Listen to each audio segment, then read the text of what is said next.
हां नमस्कार, मी आहे राजूरामजी फुफाने. मी आत्ता इथे मोखाड्याजवळच आहे, जव्हार फाटा इथे आहे. तर इथे गेल्या स्वातंत्र्य काळापासून जवळपास 70-75 वर्ष झाले तर इथं पाण्याचा खूपच दुष्काळ आहे. आणि इथं ग्रामस्थांची इथं मागणी आहे का इथं आम्हाला जवळजवळ 5-6 किलोमीटर नदीवरून डोक्यावरून पाणी आणावं लागते पिण्यासाठी. तर इथं तलाव नाही, नदी नाही, पाण्याची कुठलीही शासनाने इथं मदत केली नाही. तर इथं नागरिकांना खूप त्रास होतो आहे. तर आता माऊली फाउंडेशन यांना आमची अशी मागणी विनंती आहे की इथं आम्हाला विहीर काढून दिले तर जवळजवळ सगळे नागरिकांचे खूप धन्यवाद आपल्याला मिळतील. आणि विहीर काढून दिले तर आम्हाला खूपच एवढे 4-5 किलोमीटर आम्हाला डोक्यावर पाणी वाहून आणता येणार नाही. तुमचे खूप खूप उपकार होतील. तर आता आपले इथं स्थानिक नागरिक आहेत, कृष्णा बात्रे, हे थोडेसे इथं स्थानिक आपल्याला थोडीशी माहिती देणार आहेत. नमस्कार, माझं नाव कृष्णा अशोक बात्रे. आपल्या या मोखाड्यामधून जव्हार फाट्याचं आता नवीन नामकरण झालं आहे बिरसा मुंडा चौक. या बिरसा मुंडा चौकामध्ये तसं बघितलं तर हा डेव्हलपमेंट एरिया वाटतो, परंतु इथे पाण्याची समस्या जी आहे ती भयानक आहे.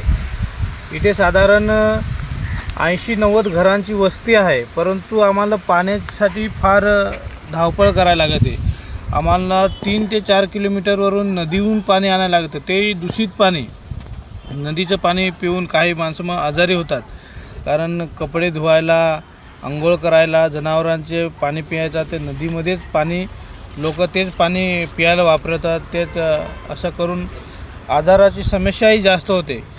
आणि इथे शासकीय यंत्रणा कोणी लक्ष घालत नाही. उन्हाळ्यात फक्त टँकरच्या माध्यमातून पाणी आठवड्यातून एकदा त्या विहिरीमध्ये गावातल्या टाकले जातं. आणि त्या गावातली विहीर ती जी आहे ती कोरडी विहीर आहे, तिला मुबलक पाणी अजिबात लागलेलं नाही. आणि अशाने ह्या गावाचा पाणी टंचाईचा जो प्रश्न आहे तो भयानक आहे.